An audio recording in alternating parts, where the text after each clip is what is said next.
साल है 2025। अमेरिका, सपनों का देश, अब कुछ अलग सा लगता है। देश पर एक साया मंडरा रहा है, डर और अनिश्चितता का साया। राजनीतिक माहौल बदल गया है और भी कठोर हो गया है।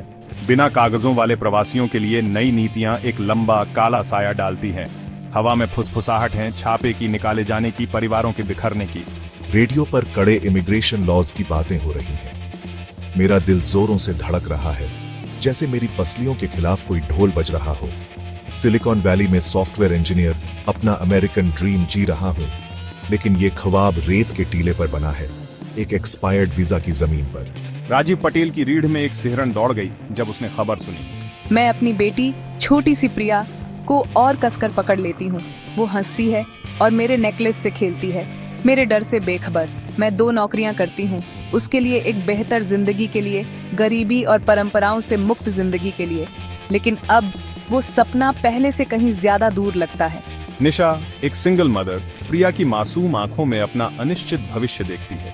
मुझे एक बेचैनी महसूस हो रही है। मैंने हमेशा कानून में उसे बनाए रखने के महत्व में विश्वास किया है, लेकिन इन दिनों अपनी नौकरी में जिन चेहरों से मैं मिलता हूँ, डर और बेबसी से भरे हुए, वो मुझे परेशान करते हैं। मुझे अपने ग्रैंड पेरेंट्स याद आते हैं, वो इमिग्रेंट्स जो एक नई जिंदगी की तलाश में अमेरिका आए थे। क्या वो उन लोगों से अलग हैं जिन्हें अब मुझे पकड़ने और देश निकाला देने के लिए कहा जा रहा है? ऑफिसर जोनाथन मिल्स, एक युवा इमिग्रेशन ऑफिसर, इमिग्रेंट्स को डिपोर्ट करने में अपनी भूमिका पर सवाल उठाने लगा। राजीव हर दिन रस्सी पर चलने वाले की तरह जी रहा था। वो अपॉर्चुनिटी की दुनिया में एक साया था, एक अनदेखा साया। वो ध्यान आकर्षित नहीं कर सकता था। ग्रोसरी स्टोर का हर ट्रिप, पुलिस ऑफिसर से हर मुलाकात उसकी धड़कनें बढ़ा देती थी। मैं समय में जमा हुआ सा हूं, भविष्य के लिए प्लान नहीं कर सकता, हमेशा पीछे मुड़कर देखता रहता हूं। निशा के दिन थकान से भरे होते थे। वो बिना रुके काम करती थी, उसके हाथों में छाले पड़ गए थे, उसकी हिम्मत टूट रही थी। मैं घर साफ करती हूँ, मेरी पीठ दुखती है, मेरा दिमाग सुन्न है। मैं टेबल सर्व करती हूँ, मुस्कुराहट का नाटक करती हूँ, मेरा दिल भारी है। कमाया हुआ हर डॉलर एक जीत है, सुरक्षा की ओर एक कदम, लेकिन पकड़े जाने का डर हमेशा बना रहता है। जोनाथन हर उस चीज पर सवाल उठाने लगा था जो उसने सोचा था कि वो जानता है। उसने उन नीतियों की मानवीय कीमत देखी जिनको पालन करने की उसने शपथ ली थी। परिवार बिखर रहे हैं, सपने टूट रहे हैं। जिन लोगों से मैं मिलता हूं, उनके चेहरे मेरे साथ रहते हैं, उनकी कहानियां मेरे दिमाग में गूंजती रहती हैं। मुझे एक बढ़ता हुआ कॉन्फ्लिक्ट, मेरे ड्यूटी और मेरे जमीर के बीच एक खाई महसूस होती है। उसे एक बढ़ता हुआ कॉन्फ्लिक्ट, अपने ड्यूटी और अपने जमीर के बीच एक खाई महसूस होती है। खबर बिजली की तरह आई।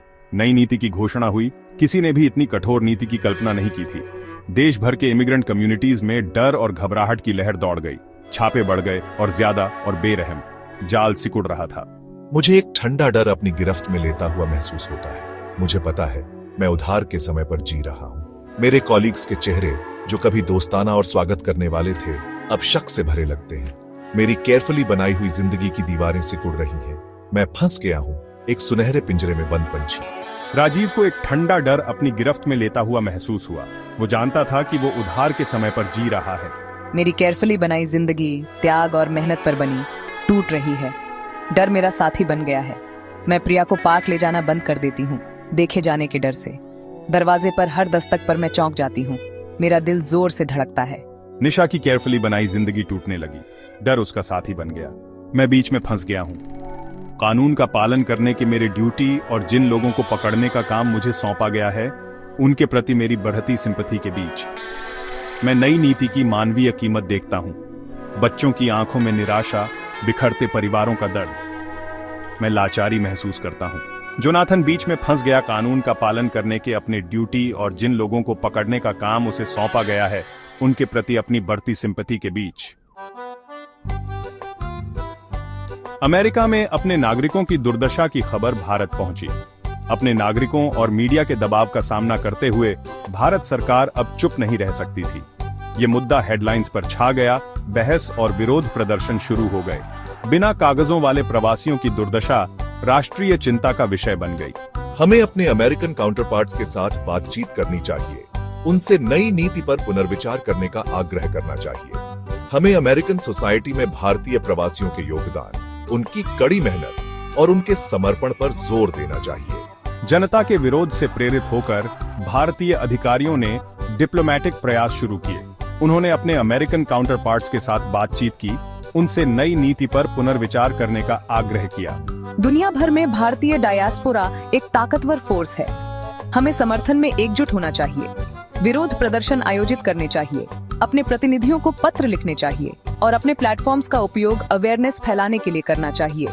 हमें भारत सरकार से विदेशों में अपने नागरिकों की रक्षा के लिए और अधिक करने का आग्रह करना चाहिए। भारतीय डायस्पोरा ने समर्थन में एकजुट होकर विरोध प्रदर्शन आयोजित किए और अपनी सरकार से विदेशों में अपने नागरिकों की रक्षा के लिए और अधिक करने का आग्रह किया। जोनाथन खुद को एक क्रॉसरोड्स पर पाता है। मैं अपने देश के प्रति लॉयल्टी और जिन लोगों को पुलिस करने का काम मुझे सौंपा गया है, उनके प्रति मेरे बढ़ाते मॉरल ऑब्लिगेशन के बीच फंसा हुआ था।